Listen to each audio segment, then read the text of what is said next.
Hello guys, welcome to your YouTube channel people teacher. तो आज की वीडियो में हम बात करेंगे टैट का प्रीवियस ईयर का क्वेश्चन पेपर, जो कि हमारा साइकोलॉजी सेक्शन का होने वाला है। तो वीडियो शुरू करने से पहले एक इन्फॉर्मेशन आपको बतानी थी। अगर आप में से कोई भी जेबीटी टैट की प्रिपरेशन करना चाहता है तो उसके लिए हमने बैच को ओपन किया है। तो बैच के रिगार्डिंग अगर आपने डिटेल में वीडियो देखनी है तो मैंने वीडियो डिस्क्रिप्शन बॉक्स में लगा ली है, तो आप वहाँ पर जाकर देख सकते हो। बाकी अगर आपने बैच को ज्वाइनिंग करना है तो मेरा व्हाट्सएप नंबर आपको स्क्रीन पर दिख रहा है, आप मुझे वहाँ पर्सनली मैसेज कर सकते हो। तो आज की वीडियो ना हमारी बाइलिंगुअल होने वाली है, जिसमें कि हम इंग्लिश और हिंदी दोनों में बात करेंगे, ठीक है। तो सबसे पहला जो हमारे से यहाँ पे क्वेश्चन पूछा गया था, ये हमारे से पूछा गया है यहाँ पे, प्रोग्रेसिव मैट्रिक परीक्षण किस मनोवैज्ञानिक ने विकसित किया। इंग्लिश में जो हमारे पास क्वेश्चन पूछा गया था, progressive matric test was developed by. आखिर जो प्रोग्रेसिव मैट्रिक टेस्ट था वो किसने डेवलप किया, किसने वो विकसित किया था। तो ए हमारे पास दिया हुआ है रेविन, बी है हमारे पास दिया हुआ है गिलफोर्ड, सी है हमारे पास टोलमैन और डी है हमारे पास टर्मन। तो जो हमारा प्रोग्रेसिव मैट्रिक टेस्ट है ये हमारा रेविन ने डेवलप किया था। तो इसका जो यहाँ पे हमारे पास सही ऑप्शन है वो है ऑप्शन नंबर ए, रेविन। तो नेक्स्ट जो क्वेश्चन हमारे से पूछा गया, ये बहुत इंपॉर्टेंट क्वेश्चन है। ये हमारा जीन पियाजे की थ्योरी से लिया गया था। आपसे कई बार ये पूछा जा सकता है कि जीन पियाजे ने किसके ऊपर थ्योरी दी थी। तो जीन पियाजे ने हमारी जो थ्योरी दी थी वो दी थी हमारी कॉग्निटिव डेवलपमेंट पे। तो यहाँ क्वेश्चन था हमारे पास, हिंदी मीडियम में पूछा गया था। यहाँ पे जीवन का सबसे कठिन काल माना जाता है। आखिर जो हमारे जीवन में काल होते हैं ना, जैसे कि इन्फेंसी स्टेज हो गया, चाइल्डहुड, एडल्सन, अडल्ट, इस एज में कौन सा सबसे कठिन काल है, ठीक है। इंग्लिश मीडियम में जो क्वेश्चन पूछा गया था वो था हमारे पास, which stage is consider most difficult period of life. ऐसी कौन से पीरियड है लाइफ में जहाँ पे कि हमारे को बहुत ज़्यादा प्रॉब्लम्स होती है। तो ए था हमारे पास इन्फेंसी स्टेज, बी है चाइल्डहुड, सी है हमारे पास एडोल्सन, एडोल्सन बोल तो किशोरी अवस्था, और डी है हमारे पास अडल्टहुड। तो इसका सही ऑप्शन है हमारे पास ऑप्शन नंबर सी, एडोल्सन। क्योंकि एडोल्सन हमारी एक ऐसी स्टेज है जो कि हमारी बहुत डिफ़िकल्ट पीरियड होता है हमारी लाइफ का। तो नेक्स्ट अब हम बात करते हैं क्वेश्चन नंबर थर्ड। बहुत इंपॉर्टेंट क्वेश्चन है हमारा। देखो, आपके पास साइकोलॉजी में बाहर से कोई भी क्वेश्चन नहीं आता है, आपके पास जो बुक में टॉपिक्स है उसके रिगार्डिंग क्वेश्चंस आते हैं। हाँ, आपसे क्वेश्चन घुमा फिरा के पूछ दिए जाएंगे, थोड़ा कंफ्यूज करके पूछा जाएगा, थोड़ा जो लेवल है वो हाई करके पूछ सकते हैं, पर जो क्वेश्चन है वो आपका साइकोलॉजी का कभी भी बाहर से नहीं आता। टैट दे दो, सी टैट दे दो, सी टैट में भी इवन कि सारा का सारा आपका साइकोलॉजी सेक्शन सेम आता है, ठीक है। तो यहाँ पे क्वेश्चन पूछा गया था, फ्राइड के अनुसार इट डैश सिद्धांत पर आधारित है। जो फ्राइड है उन्होंने हमारे पास जो थ्योरी दी थी उसमें जो इट है ना, आखिर वो किसके ऊपर, किस सिद्धांत के ऊपर आधारित है। इंग्लिश सेक्शन में जो हमसे क्वेश्चन पूछा गया था ये था, according to Freud it is based on dash principle. A है सौरव, सौरव बोले तो दुख, दुख के ऊपर क्या इट हमारा बेस्ड था। फियर, फियर होता है डर, डर के ऊपर बेस्ड था। नेक्स्ट है सी, रियलिटी वास्तविकता, और डी है प्लेजर। अब देखो, जब हम इट की बात कर रहे हैं, according to Freud it is based on the principle of pleasure. जो हमारा इट है वो प्लेजर के प्रिंसिपल के ऊपर बेस्ड है। तो यहाँ पे सही ऑप्शन है हमारा option number D, pleasure. Pleasure बोले तो सुख, सुख के सिद्धांत पर आधारित है। तो नेक्स्ट बात करते हैं question number fourth. Question number fourth पे आपके पास बहुत इंपॉर्टेंट क्वेश्चन। देखो, क्वेश्चन आपके पास हमेशा रिपीटेड होते हैं, कहीं ना कहीं आपसे क्वेश्चन ना रिपीटेड होता है। इस साल पूछा जाए क्या पता आपसे क्वेश्चन। तो क्वेश्चन क्या था हमारे पास, which psychologist use nonsense syllables as a learning material. ऐसा कौन सा साइकोलॉजिस्ट था, ऐसा कौन सा मनोवैज्ञानिक था जिसने कि नॉन सेंस सिलेबस को as a learning material use किया था। तो ये थे हमारे एबिन घोष। तो यहाँ पे सही ऑप्शन है हमारे पास option number C, Ebbinghaus. Next बात करते हैं क्वेश्चन नंबर फिफ्थ। हमारे से पूछा गया था यहाँ पे, बुद्धि व सृजनात्मकता में किस प्रकार का संबंध पाया जाता है। देखो, इंटेलिजेंस और क्रिएटिविटी के बीच आखिर कैसा रिलेशनशिप पाया जाता है। पहले तो आप इस बात को याद रखना, क्या आखिर क्रिएटिविटी और इंटेलिजेंस के बीच रिलेशनशिप होता है। आपसे क्वेश्चन कुछ भी पूछ सकते हो फिर आके, क्योंकि इंटेलिजेंस एक ऐसा टॉपिक है आपका और क्रिएटिविटी एक ऐसा टॉपिक है जिसके रिगार्डिंग क्वेश्चन आपसे पीछे भी पूछे गए। जब क्योंकि हमने जितने भी अभी तक क्वेश्चन को सॉल्व किया है अभी साइकोलॉजी सेक्शन के, वहाँ पूछा गया है आपके पास, ठीक है। कई बार आपसे क्रिएटिविटी अलग करके पूछ जाती है, इंटेलिजेंस अलग करके। तो अगर कभी बाय द वे आपसे यही पूछ दिया गया क्या क्रिएटिविटी और इंटेलिजेंस के बीच रिलेशन है, तो आपका आंसर क्या होगा, तो आप कमेंट करके बताइएगा। तो यहाँ पे हमसे पूछा गया था आखिर कितना परसेंट बोले या रिलेशनशिप है भी है कि नहीं है। तो ए हमारे पास शून्य, बिल्कुल भी नहीं। बी नेगेटिव, नेगेटिव रिलेशनशिप कैसे हो सकता है आपका कभी भी किसी का बुद्धि और सृजनात्मकता के बीच में? सी है हमारे पास पॉजिटिव और डी है हमारे पास नन। देखो, जो इसका सही ऑप्शन है ऑप्शन नंबर सी पॉजिटिव, क्योंकि अगर कोई एक क्रिएटिविटी पर्सन है तो उसको इंटेलिजेंस की ज़रूरत पड़ेगी। किसी चीज़ को क्रिएटिव बनाने के लिए बुद्धि की ज़रूरत पड़ती ही पड़ती है। तो यहाँ पे सही ऑप्शन है option number C positive relation है इनके बीच। किसके बीच? इंटेलिजेंस और क्रिएटिविटी के बीच। तो नेक्स्ट क्वेश्चन नंबर 6 बहुत इंपॉर्टेंट हमारे से क्वेश्चन पूछा गया है ये भी। किंडरगार्टन विधि का प्रतिपादन किसने किया? देखो, किंडरगार्टन एक बहुत ही हमारा पॉपुलर बोले चाहे बहुत ही इम्पॉर्टेंट एक ऐसा मेथड है, एक ऐसी विधि है जो कि हमारे को किसी के द्वारा प्रतिपादित की गई है। तो यहाँ पे हमारे से यही पूछा गया कि किसने इसके प्रतिपादन थे कौन? तो इसका जो प्रतिपादन थे वो थे हमारे पास फ्रेडरिच फ्रॉबल। तो इसका सही ऑप्शन है हमारे पास ऑप्शन नंबर ए। नेक्स्ट बात करते हैं अपना क्वेश्चन नंबर 7। यहाँ पे हमारे से पूछा गया है अवधान एक डैश प्रक्रिया है। बोले तो attention is a dash process. जब हम अटेंशन की बात करें तो अटेंशन किस प्रकार की प्रक्रिया है, किस प्रकार का प्रोसेस है? तो यहाँ पे ऑप्शन हमारे पास ए दिया गया परमानेंट। देखो, आप परमानेंटली अटेंशन नहीं रह सकते किसी भी चीज़ के लिए। आपका जो अटेंशन स्पैन होता है ना वो बहुत ही कम होता है। तो परमानेंट तो आप अटेंशन कभी भी नहीं रह सकते, इसलिए परमानेंट प्रोसेस बिल्कुल नहीं है। बी है टेम्परेरी। टेम्परेरी का क्या मतलब है? अभी आप परमानेंट है मतलब अटेंशन है, फिर नहीं है, टेम्परेरी भी नहीं है। सी है सिलेक्टिव। सिलेक्टिव हमारा यहाँ पे सही ऑप्शन, क्योंकि आपको खुद सेलेक्ट करते हैं कि आपको कब अटेंशन देना है, किस चीज़ के लिए अटेंशन देना है, कौन सी चीज़ इंपॉर्टेंट है जहाँ आपको अटेंशन देना है, तो आप इसको सिलेक्ट करते हैं। तो जो हमारी अटेंशन है वो एक सिलेक्टिव प्रोसेस है, ना ही वो परमानेंट है, ना ही वो टेम्परेरी प्रोसेस है। तो यहाँ पे सही ऑप्शन है हमारे पास option number C selective. Next बात करते हैं क्वेश्चन नंबर 8। ये क्वेश्चन भी आपसे कभी ना कभी पूछा ही जाएगा, क्योंकि ऐसा क्वेश्चन तो है नहीं कि एक बार आएगा तो उसके बाद कभी नहीं आएगा। आप इसको नोट डाउन करके रख लो क्योंकि बहुत इंपॉर्टेंट क्वेश्चन है। 8th क्वेश्चन क्या है? Bhatia battery is used for which test? आखिर जो हमारी भाट्य बैटरी का प्रयोग किस परीक्षण हेतु किया जाता है? कौन सा टेस्ट है जिसके लिए भाट्य बैटरी हमारे को यूज़ करनी पड़ती है? ए है इंटेलिजेंस, बी है पर्सनैलिटी, सी है क्रिएटिविटी और डी है हमारे पास एटीट्यूड। तो भाट्य बैटरी का टेस्ट हमारा जो यूज्ड होता है वो हमारा इंटेलिजेंस टेस्ट के लिए यूज़ होता है। तो सही ऑप्शन है हमारे पास ऑप्शन नंबर ए इंटेलिजेंस। तो अब हम बात करते हैं नेक्स्ट क्वेश्चन नंबर 9 हमारे से पूछे गए थे। The most important objective of education is? शिक्षा का अति महत्वपूर्ण उद्देश्य है। आखिर जो हम एजुकेशन ले रहे हैं, जो हम बच्चों का एजुकेशन दे रहे हैं, आखिर क्यों दे रहे हैं, उसका आखिर ऑब्जेक्टिव क्या है, मोस्ट इम्पॉर्टेंट ऑब्जेक्टिव क्या है, ये हमारे से क्वेश्चन पूछे गया है। ए है लाइवलीहुड, कि अपना जीवन जी ले इसलिए हम उसको एजुकेशन दे देते चलो। बी है learning, writing and reading. Reading और राइटिंग किस तरीके से की जाती है ये सिखाने के लिए हम उसे एजुकेशन दे रहे हैं। सी है हमारे पास इंटेलेक्चुअल डेवलपमेंट, उसका बौद्धिक विकास कर लेना सिर्फ। और डी है हमारे पास ऑल राउंड डेवलपमेंट, जो बच्चा है उसको पूरी तरीके से उसका डेवलपमेंट करना, वो चाहे इंटेलिजेंस का टेस्ट डेवलपमेंट करे, चाहे फिजिकली करे, चाहे मेंटली करे, चाहे सोशली करे, सब का डेवलपमेंट करना। तो जो हमारा मोस्ट इंपॉर्टेंट ऑब्जेक्टिव एजुकेशन का वो यही है, ऑल राउंड डेवलपमेंट। ना कि सिर्फ हमारा बौद्धिक का विकास कर लेना, लिखना पढ़ना ही सिर्फ बच्चे को आना चाहिए ये भी नहीं है, और वो सिर्फ जीवन ही जिए इसके लिए भी नहीं है। ताकि कि उसका पूरी तरीके से डेवलपमेंट होए, वो सब चीज़ों को अच्छे से समझे, किस तरीके से जीना है, किस तरीके से लाइफ को सर्वाइव करना है। तो इसलिए हमारा ऑल राउंड डेवलपमेंट होना भी ज़रूरी है। तो इसीलिए जो एजुकेशन का मोस्ट इंपॉर्टेंट ऑब्जेक्टिव वो है हमारा ऑल राउंड डेवलपमेंट। तो यहाँ सही ऑप्शन हमारा ऑप्शन नंबर डी। तो नेक्स्ट क्वेश्चन नंबर 10 हमारे से बहुत ही अच्छा क्वेश्चन पूछे गए यहाँ पे, कि आखिर Maslow theory of motivation is also known as? जो मैस्लो की थ्योरी आखिर वो और किस नाम से जानी जाती है? ए है थ्योरी ऑफ ड्राइव, बी है थ्योरी ऑफ नीड, सी है हमारे पास थ्योरी ऑफ इंटेलिजेंस और डी है हमारे पास थ्योरी ऑफ पर्सनैलिटी। जो मैस्लो की थ्योरी ऑफ मोटिवेशन है वो हमारी थ्योरी ऑफ नीड से भी जानी जाती है। तो यहाँ पे जो सही ऑप्शन है हमारे पास option number B theory of needs.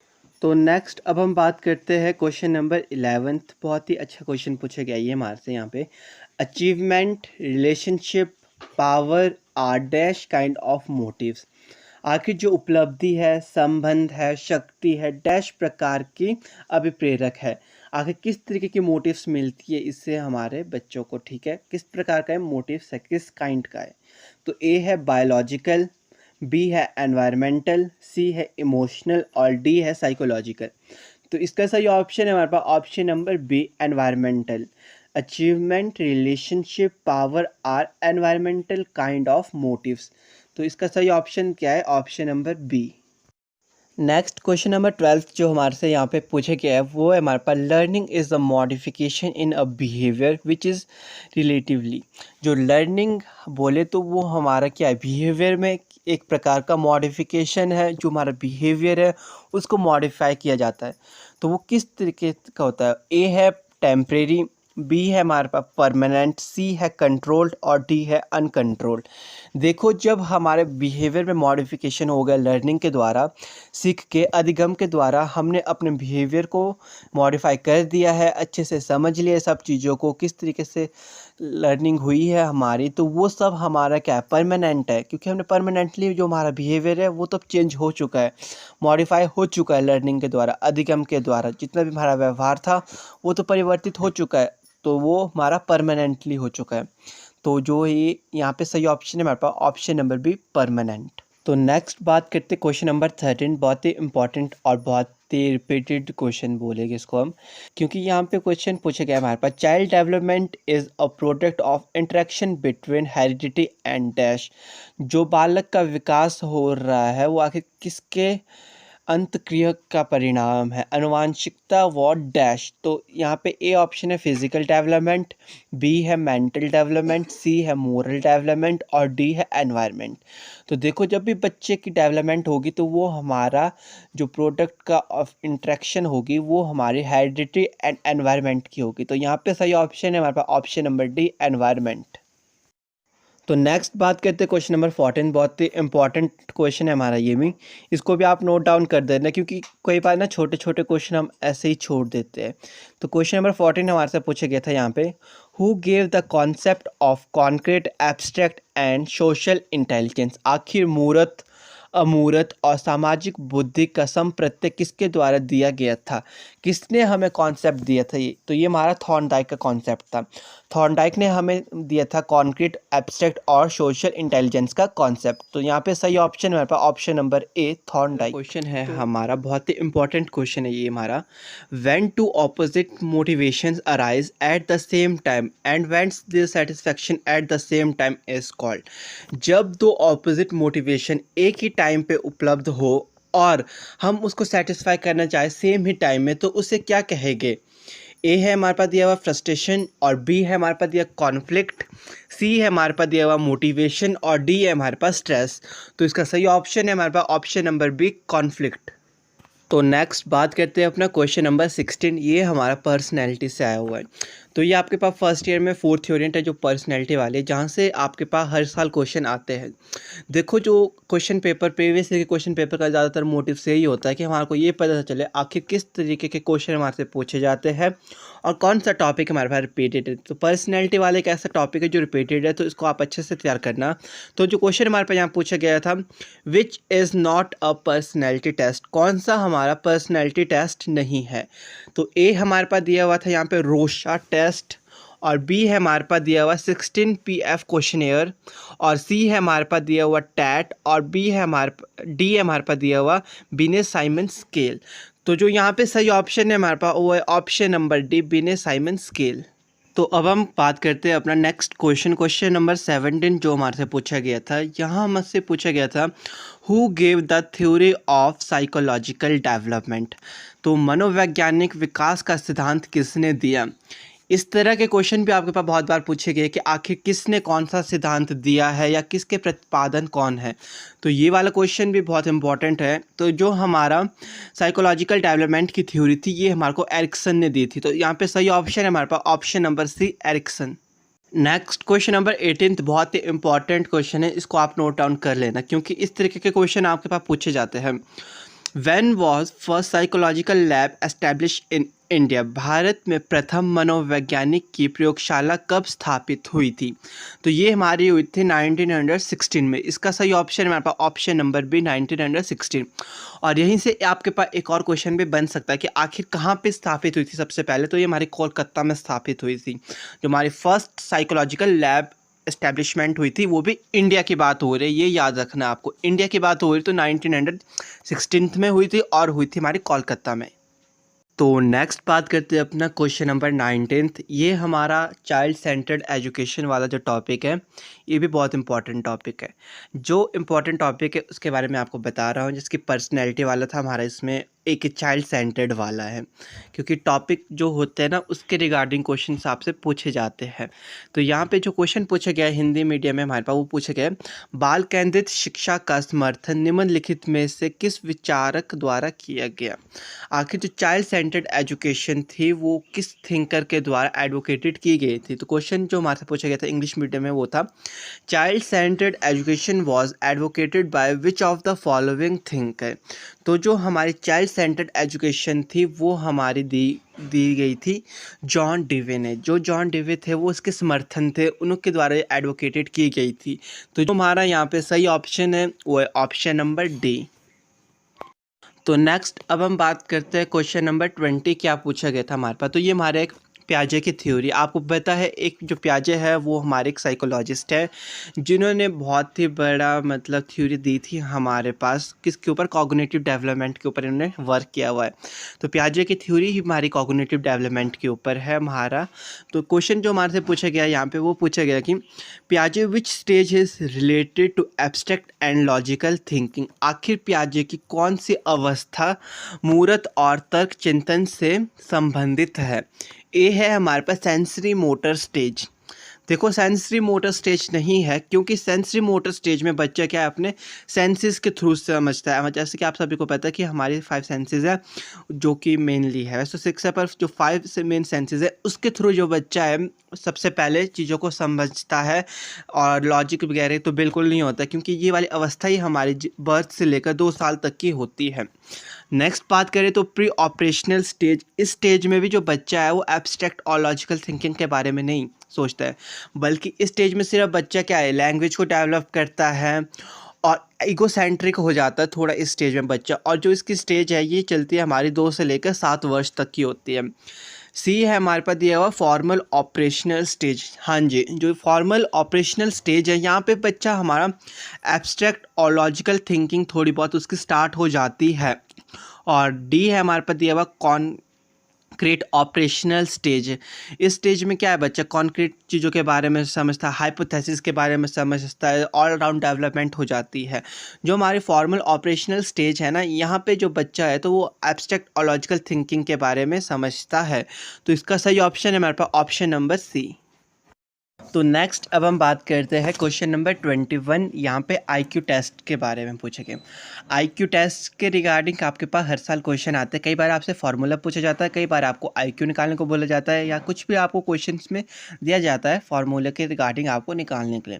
तो यहाँ पे हमारे से पूछा ही गया था क्वेश्चन नंबर 21 में, a child of 16 years score 75 in IQ test, his mental age will be dash year. क्या एक बच्चा है जिसकी आयु कितनी है? 16 वर्ष है। बच्चे की जो आयु है वो हमारे को दे रखी है 16 वर्ष, और जिसकी बुद्धि लब्धि बोले आईक्यू है वो है हमारे पास 75। और निकालने को क्या बोला हमारे पास यहाँ पे मेंटल एज निकालने को बोली है। तो इसको हम एक फार्मूले के थ्रू समझेंगे। तो आइए वीडियो में समझते हैं। तो हमारे पास एक फार्मूला है, वो है आईक्यू टेस्ट निकालने का। जो आईक्यू टेस्ट कैसे निकलता है? आईक्यू टेस्ट निकलता है हमारा IQ equal to MA/CA into 100। MA क्या है हमारा मेंटल एज और CA हमारा क्रॉनिकल एज। अब देखो जो हमारे को क्वेश्चन में पूछा गया निकालने को, वो पूछा गया है हमारे पास मेंटल एज। बच्चे की क्या निकालनी है हमारे को? मेंटल एज कितनी है। तो IQ हमारे पास दे रखा है 75। कई बार आपको IQ निकालने को बोलते तो MA दे रखा होता है, मतलब मेंटल एज दे रखी होती है, पर यहाँ पे हमारे को मेंटल एज निकालनी है। तो हमारे IQ दे रखा है कितना? 75 इक्वल टू एम में बोले तो मेंटल एज हमारे को निकालनी है, तो ये हम एम में लिखेंगे अपॉन 16 जो क्रोनिकल एज थी वो हमारे को दे रखी थी 16 बच्चे की जो क्रोनिकल एज है इंटू 100। अब हम एम में को अरे ला लेंगे और 75 इंटू 16 अपॉन 100 हो जाएगा। जब हम 75 को 16 से मल्टीप्लाई करेंगे तो ये हमारा बनता है 1200 अपॉन 100। तो डिवाइड करने पे 0 से 0 कैंसिल हो गए तो हमारे पास बच के नॉर्मली 12। तो जो हमारे पास आंसर आया है वो है 12। इसका मतलब जो एक बच्चे की मेंटल एज है यहाँ पे वो हमारे पास 12 वर्ष है और जो उसकी क्रोनिकल एज है वो है उसकी 16 वर्ष। तो जो हमारे पास क्वेश्चन नंबर 21 का सही ऑप्शन आया है वो ऑप्शन नंबर सी 12 ईयर। तो बच्चे की मेंटल एज है हमारे पास 12 ईयर्स। अब बात करते हैं अपना नेक्स्ट क्वेश्चन, क्वेश्चन नंबर 22। ये हमारा CCE से आया हुआ है, बहुत ही इंपॉर्टेंट टॉपिक है आपके पास CCE। तो यहाँ पे क्वेश्चन हमारे पास पूछा गया था, which of the following evaluation comes in the continuous and comprehensive evaluation. आखिर कॉन्टिन्यूस एंड कॉम्प्रिहेंसिव इवेल्युएशन के अंदर कौन सी चीज़ आती है हमारे पास जो नीचे दिए हुए फॉलोइंग में, ठीक है। ऑप्शन नंबर ए है हमारे पास दिया हुआ ओनली फॉर्मेटिव असेसमेंट, सिर्फ फॉर्मेटिव असेसमेंट से आती है।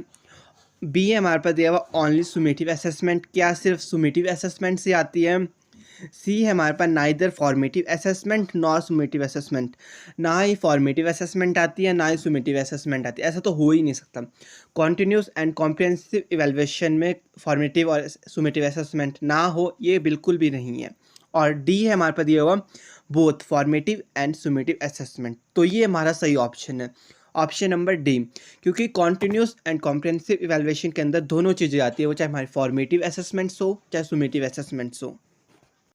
तो नेक्स्ट बात करते हैं अब हम traits of gifted students are, जो प्रतिभाशाली विद्यार्थी होते हैं आखिर उनके किस प्रकार के गुण होते हैं। ये वाला क्वेश्चन भी आपका ऐसा नहीं है कि जो बाहर से आया हुआ है, ये वाला क्वेश्चन भी आपके पास HP टेट में बहुत बार पूछा जाता है। और साथ ही साथ जो ये क्वेश्चन है आपका, ये आपके पास सेकेंड ईयर में है, गिफ्टेड स्टूडेंट्स के बारे में वहाँ पे बात हुई हुई है, जो प्रतिभाशाली बच्चे होते हैं आखिर वो किस प्रकार के होते हैं। ए हमारे पास दिया हुआ यूज़ मोर कॉमन सेंसेस, जो उनकी सामान्य बुद्धि का वो अधिक प्रयोग करते हैं, बिल्कुल सही बात है। जो गिफ्टेड हो गए, जो प्रतिभाशाली बच्चे होते हैं, जो बुद्धिमान बच्चे होते हैं, वो बहुत ज़्यादा अपनी जो है सामान्य बुद्धि का यूज़ करते हैं। बी ए हमारे पास believe in understanding subject matter, हाँ जी वो विषय वस्तु को भी समझने की क्षमता रखते हैं, वो अच्छे से किसी भी चीज़ को अच्छे से समझ सकते हैं, ठीक है, ये भी ठीक बात है। सी हमारे पास दिया हुआ है have tendency of abstract thinking, वो हमारा जो एब्स्ट्रैक्ट थिंकिंग है उसके बारे में भी जानते हैं, एब्स्ट्रैक्ट थिंकिंग उनकी हाई लेवल की होती है, ये भी सही बात है। और डी हमारे पास ऑल ऑफ द अबव, बिल्कुल सही। ये जितने भी हमारे पास all of the above option दिए गए हैं ये सब के सब गिफ्टेड स्टूडेंट की एक विशेषताएं है, उनके गुण है। तो यहाँ पे सही ऑप्शन है हमारे पास ऑप्शन नंबर डी। तो नेक्स्ट अब हम बात करते हैं अपना क्वेश्चन नंबर 24 की, जो हमारे से पूछा गया है यहाँ पे वो है, which one of the following is the primary agency of socialization. देखो ये वाला क्वेश्चन बहुत ही इंपॉर्टेंट है, समाजीकरण से आपके पास क्वेश्चंस पूछे जाते हैं। ए है कंप्यूटर, बी है आपके पास पॉलिटिकल पार्टीज, सी है हेरिडिटी और डी है फैमिली। तो इसका सही ऑप्शन है हमारे पास ऑप्शन नंबर डी फैमिली। जो फैमिली है वो हमारी प्राइमरी एजेंसी है हमारे सोशलाइजेशन की। तो नेक्स्ट क्वेश्चन, क्वेश्चन नंबर 25 हमारे से पूछा गया है, a teacher make use of variety of task to cater to the different learning style of her learners, she is influenced by. एक अध्यापिका है जो कि बहुत सारी वैरायटी ऑफ टास्क का यूज़ करती है अपने लर्निंग स्टाइल को डिफरेंट बनाने के लिए, इजी बनाने के लिए, जिससे कि बच्चे आसानी से सब चीज़ को सीख सकें। तो वो किसके द्वारा इन्फ्लुएंस की गई है, किसके द्वारा वो प्रभावित हुई हुई है। ए है हमारे पास दिया हुआ Gardner multiple intelligence theory, B है कोलबर्ग मोरल डेवलपमेंट थ्योरी, और सी है हमारे पास दिया हुआ वाइगॉस्की सोशल कल्चर थ्योरी, और D none of the above. तो इसका सही ऑप्शन है हमारे पास option number A Gardner multiple intelligence theory के द्वारा ही वो प्रभावित हुई, जिसके कारण वो बच्चों को अलग अलग तरह से बच्चों को पढ़ा रही है, जो उनका पढ़ने का स्टाइल है वो अलग अलग तरीके का है, मेथड्स का यूज़ कर रही है। तो इसलिए यहाँ पे सही ऑप्शन क्या है हमारा ऑप्शन नंबर ए। तो नेक्स्ट क्वेश्चन नंबर 26 हमारे से पूछा गया है, on which development is Jean पियाजे theory of child development based. तो जो हमारे जीन पियाजे थे ना, उन्होंने क्या बालक का विकास का सिद्धांत किस विकास पर आधारित है? आखिर उन्होंने किसके ऊपर जो हमारे को थ्योरी दी थी, ये बात मैंने इससे पहले भी आपको कही थी। ए है सोशल डेवलपमेंट, बी है कॉग्निटिव डेवलपमेंट, सी है हमारे पास दी हुई बायोलॉजिकल डेवलपमेंट और डी है ऑल ऑफ द अबव। तो देखो पियाजे ने जो कार्य किया था वो इंसान के संज्ञानात्मक विकास के ऊपर किया था, ठीक है। तो इसका सही ऑप्शन है हमारे पास option number B cognitive development. Next बात करते हैं अपना क्वेश्चन नंबर 27 जो हमारे से पूछा गया है, वो है development is a dash process. तो डेवलपमेंट और ग्रोथ भी एक ऐसा टॉपिक है आपके पास जिसके रिगार्डिंग आपके पास क्वेश्चन पूछे जा सकते हैं। बहुत इजी क्वेश्चंस आते हैं इसके पास आपके पास। डेवलपमेंट किस प्रकार का एक प्रोसेस है? लिमिटेड नहीं है। और बी था हमारे पास कॉन्टिन्यूस, और सी है हमारे पास पॉजिटिव, और डी है जनरल। तो इसका सही ऑप्शन है हमारे पास ऑप्शन नंबर बी कॉन्टिन्यूस। जो डेवलपमेंट है वो एक कॉन्टिन्यूस प्रोसेस है, वो हमेशा निरंतर चलने वाली प्रक्रिया, ऐसी नहीं कि जो रुक जाएगी। जो ग्रोथ है वो कुछ समय के बाद आपकी रुक सकती है। बच्चे की जो हाइट होगी, देखो ग्रोथ होती है, ग्रोथ के अंडर आती है जो हाइट भी कह रही होती है, तो थोड़े समय के बाद रुक जाती है।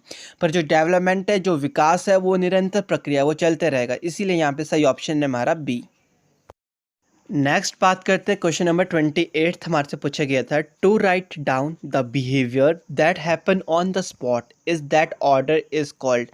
मौके पर ही कोई घटना को हम किसी व्यवहार को उसी क्रम पे लिख रहे हैं तो उसको क्या कहलाएगा? ए है हमारे पास दिया हुआ रिफ्लेक्टिव जनरल्स, बी है हमारे पास दिया हुआ ऑब्जर्वेशन, सी है हमारे पास नरेटिव्स, और डी है हमारे पास एक्सपेरिमेंट। तो इसका सही ऑप्शन है हमारे पास option number C narratives. Next बात करते हैं क्वेश्चन नंबर 29 हमारे से पूछे गए यहाँ पे, experiment is a method of testing. आखिर जब हम एक्सपेरिमेंट करते हैं तो किस चीज़ की टेस्टिंग होती है? क्या रिजल्ट, ए हमारे पास दिया हुआ रिजल्ट, क्या रिजल्ट की टेस्टिंग होती है?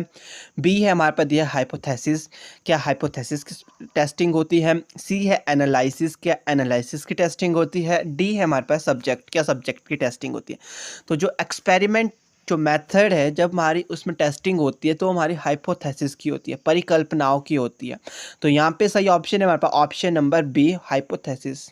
तो लास्ट क्वेश्चन जो हमारे से यहाँ पे साइकोलॉजी सेक्शन में पूछा गया है वो है हमारे पास, the learner, the learning process and the learning situation are the main aspects of. आखिर ये किसके मुख्य पहलू है? लर्नर, लर्निंग प्रोसेस और लर्निंग सिचुएशन। ए हमारे पास दिया हुआ है फिलॉसफी, बी है हमारे पास साइकोलॉजी, सी है हमारे पास मैथमेटिक्स, और डी है हमारे पास एजुकेशन साइकोलॉजी। तो इसका सही ऑप्शन है हमारे पास option number D education psychology के एस्पेक्ट थे। तो आज की वीडियो में बस इतना ही, मिलते हैं अपने नेक्स्ट वीडियो में एक नए टॉपिक के साथ। तो आशा है कि आपको आज की वीडियो अच्छी लगी होगी। तो आज की वीडियो थोड़ी भी अच्छी लगी होगी तो वीडियो को प्लीज़ लाइक शेयर कर देना, और साथ ही साथ मेरे इस यूट्यूब चैनल को सब्सक्राइब कर देना। Thank you.